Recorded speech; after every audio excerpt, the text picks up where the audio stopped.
Foi ouvindo o sino tocar na hora da consagração da hóstia e do vinho, nas celebrações das Santas Missas, que padre Clemildes Francisco de Paiva sentiu o primeiro chamado para a vida presbiteral. Na Igreja Matriz de Santana, em Silvianópolis, ele participava das celebrações com a família. Com 18 anos de padre, Clemildes lembra como sentiu vontade de se consagrar a Deus por meio do ministério presbiteral. Para mim era algo mágico participar da missa, principalmente porque ainda sem compreender muita coisa, mas eu ficava ali admirado na hora da missa, na consagração, tocava aquele sininho, o padre erguia as espécies eucarísticas e para mim aquilo lá parecia a imagem do céu. Primeiro que eu não via ninguém ali na frente tocando, achava que era o céu que tocava aquele sino, né? Até que eu perdi a fé quando eu vi um coroinha tocando o sino na hora da consagração, né?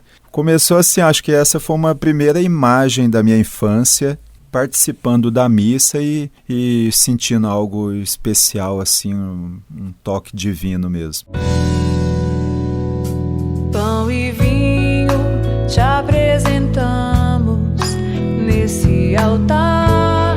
Aquela atração para os assuntos sagrados fez Clemildes começar a ajudar a comunidade como coroinha. A proximidade com os objetos usados na missa fez com que ele perdesse a visão ingênua sobre o som do sino na hora da consagração do pão e do vinho. Mas depois eu quis ser coroinha, inclusive. Acho que talvez isso tirou um pouquinho dessa imagem um pouco fantasiosa, mas ao mesmo tempo eu sentia vontade de querer ajudar. Então eu comecei a ser coroinha, ajudar na missa.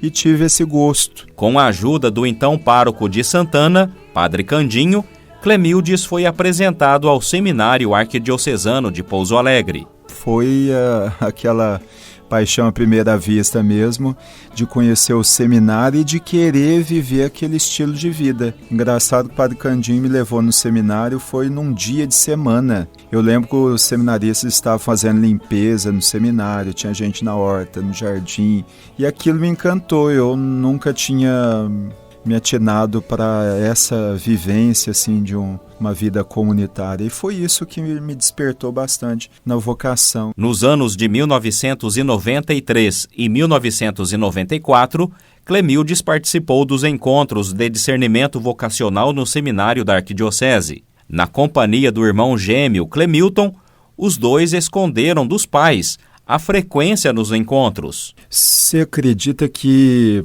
eu não lembro de ter contado nem para os meus pais quando fui fazer encontro vocacional, meu irmão também, porque eu conheci o seminário antes que o meu irmão, mas como ele era coroinha também ajudava, aí coincidiu da gente entrar em contato com o seminário, o Padre Félix, naquela época por carta. E aí ele convidou a gente para fazer os encontros vocacionais. E nós não chegamos a contar nem para os nossos pais que ia fazer o encontro vocacional. A gente praticamente ficou entre nós e outros coroinhas também que na época foram fazer encontro vocacional. Foi entre nós que a gente acabou combinando de ir para o seminário fazer os encontros vocacionais. Depois que a situação já estava um pouquinho mais adiantada, é que os meus pais vieram a saber que a gente estava fazendo encontro vocacional no seminário. E eles até gostaram, porque para eles já era costume de ver que a gente sempre saía com o Padre Candinho para ir nas missas,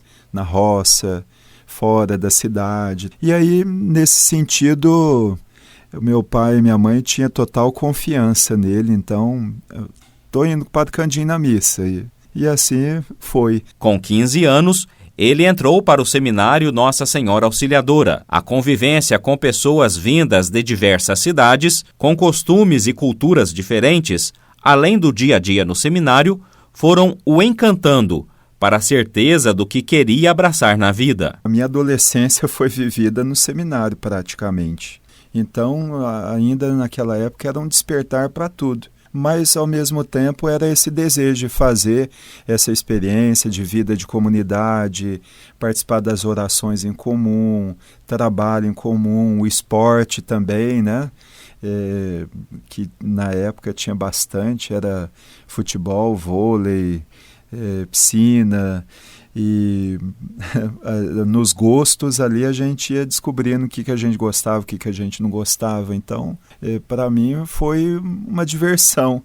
No começo até a minha expectativa e a minha motivação para o seminário, para ser padre, era tão grande que se falasse que no próximo mês já estava necessitando de ordenar, já queria ordenar. Só depois é que essa ansiedade mesmo assim, a gente foi trabalhando ao longo dos anos de formação, e quando chegava na teologia, no final da teologia, até preferiria que demorasse um pouquinho mais. Mas a vida no seminário não é feita somente de momentos bons.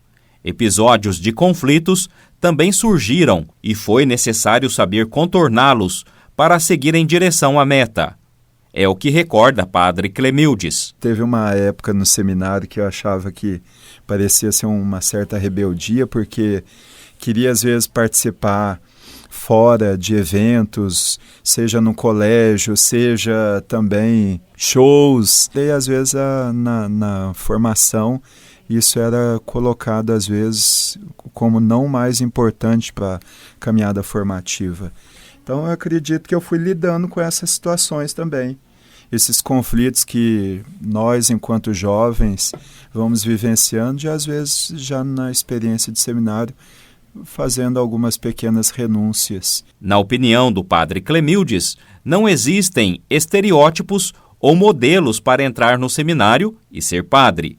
Segundo ele, a frase amplamente divulgada "é preciso ter cara de padre" não encontra amparo na realidade. E às vezes as pessoas sempre lidam e falam assim: nossa, esse menino tem cara de padre, eu tenho comportamento de padre, pode ir para o seminário. Então eu desde o começo já rechaçava tudo isso. Até hoje ainda eu convivo com isso, pessoas que me encontram e falam: nossa, mas você não tem cara de padre, você não tem, sei lá, o jeitão de padre, alguma coisa.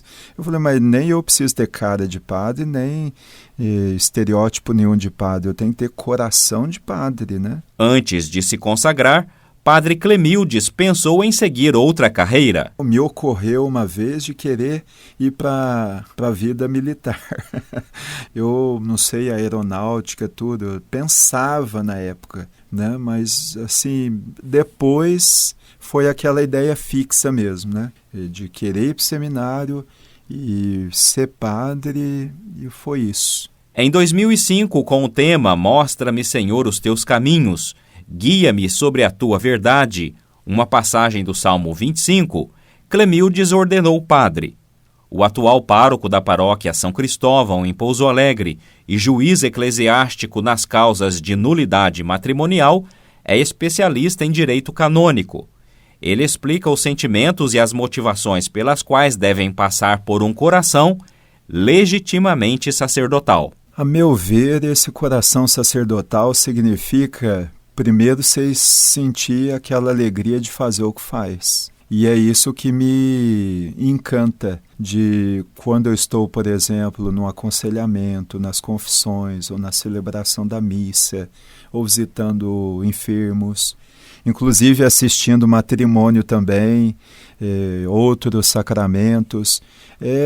Sentir que ali é o meu lugar, ali é o lugar em que eu me realizo, eu sinto a alegria de fazer aquilo, apesar às vezes do cansaço, das dificuldades, dos desafios que tudo isso traz na nossa missão, mas ali eu senti que eu sou um instrumento de Deus para as outras pessoas. Um coração sacerdotal, isso é o sustento de um homem na vida de serviço ao Evangelho. O padre mesmo na paróquia, ele tem que ter essas habilidades, seja na arte da escuta, do aconselhamento, seja na convivência com as pessoas, mas ao mesmo tempo não deixar com que isso se torne de tal forma como se fosse só uma profissão a ser exercida por tempo determinado ao longo do dia, por exemplo. Você não está padre, você é padre.